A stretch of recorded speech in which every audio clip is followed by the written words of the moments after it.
ಅವರು ಮಾತಾಡ್ಕೊಂತ ಕೂತ್ರು ಅಂತ ನೀವು ಹಿತ್ತದಾಗ ಬರ್ತಿದ್ರು ಜಯಲಕ್ಷ್ಮಿಯರು ಒಂದು ಎಮ್ಮಿ ಥರ ಇಟ್ಕೊಂಡಿದ್ರು.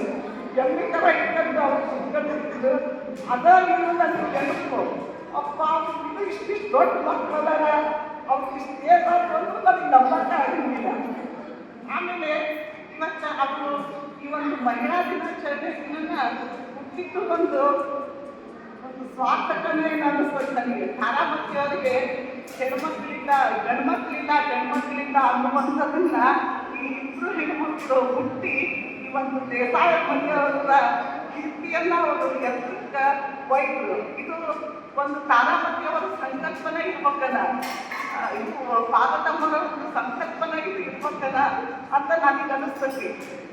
ಗಂಡ್ಮಕ್ಳಾಗಿದ್ರು ಇಷ್ಟೊಂದು ನವೆಂಬರ್ 19 ನಮ್ದು ಮಾಡಿದ್ರಿ ಪುರುಷ ದಿನಾಚರಣೆ ನವೆಂಬರ್ 19 ಐತಿರಪ್ಪ.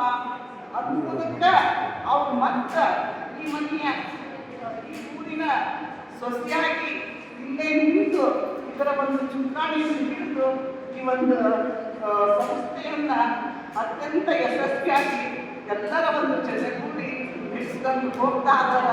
ಇದು ಒಂದು ಬಹಳ ನನಗೆ ಇವಾಗಲೂ ಒಂದು ಪಾರ್ವತಮ್ಮನವರ ಸಂಕಲ್ಪ ಮತ್ತು ತಾರಾಮತಿಯವರ ಒಂದು ರಾಜೇಶ್ವರಿ ಆದರು ಮತ್ತು ರಾಜೇಶ್ವರಿ ಪಾಟೀಲ್ ಆದರು, ಜಯಲಕ್ಷ್ಮಿ ಆದರು, ಆ ಮನೆತನದ ಒಂದು ಪ್ರೀತಿಯನ್ನು ಮಹಿಳಾ ದಿನಾಚರಣೆಯ ಅವರು ಜನಿಸಿ ಒಂದು ಚುಕ್ಕಾಣಿಯನ್ನು ನಮ್ಮ ಸಂಸ್ಥೆಯಲ್ಲಿ ಜನಿಸಿದ್ದು ನಮ್ಮ ಒಂದು ಮಹಿಳೆಯರಿಗೆ ಒಂದು ಹೆಮ್ಮೆ ಅಂತ ನನಗೆ ಅನಿಸ್ತದೆ.